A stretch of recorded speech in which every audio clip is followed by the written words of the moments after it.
I am Maria Garcia de Fleury. The Gospel says that Jesus Christ, ready to consummate the mystery of unity in the same church, among the 12 apostles, he chose one. And it happened in this way. One day, Jesus asked his disciples, "Who do people say that I am?" And they began to say, Simon replied, "You are the Christ, the Son of the living God." Jesus then said to him, "Because this has been revealed to you by my Father who is in heaven, I tell you that from now on you are Peter, and on this rock I will build my church, and the gates of hell will not be able to defeat it. And I will give you the keys of the kingdom of heaven. Whatever you bind on earth will be bound in heaven, and whatever you loose on earth will be loosed in heaven." In this way, Jesus placed St. Peter at the head of his disciples, and at the same time in order to lead them. From the earliest times of the Church of Rome has celebrated February 22nd as the feast of the memory of the day when the Apostle Peter, the Church's first Pope, celebrated his service with the faithful in the eternal city. St. Peter sat on a chair from where he preached and presided over the assembly of believers. Neophytes, that is, those who had just been baptized, were led from the baptistry to where the Pope was sitting and received the sacrament of confirmation from the Pope. During the Middle Ages, it was customary to display it to the faithful once a year. The new Pope was solemnly enthroned in this venerable chair, a custom that ended with the installation of the papacy in Avignon, France, at the beginning of the 14th century.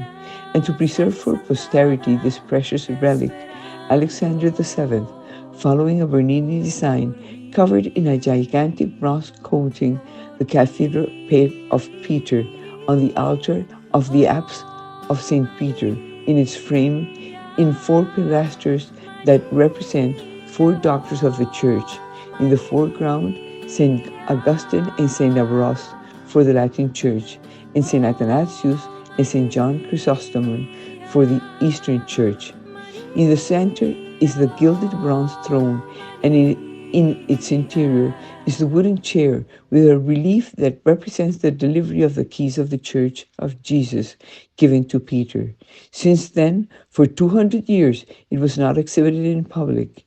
In 1867, however, on the occasion of the 18th century of the martyrdom of the 2 great apostles, Peter and Paul, it was exposed to the veneration of the faithful. Above the throne, there is an alabaster sun decorated with gilded stucco surrounded by angels that frames a stained glass window in which a 162-centimeter wingspan dove, symbol of the Holy Spirit, is represented. It is the only stained glass window in the entire St. Peter's Basilica.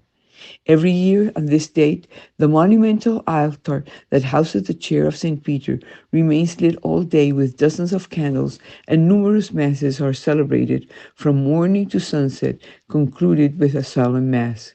St. Peter was chosen by Jesus Christ as the prime pope of the only church that he founded. St. Peter gave his life for his church that has remained in uninterrupted succession of popes, because he knew that with God we always win.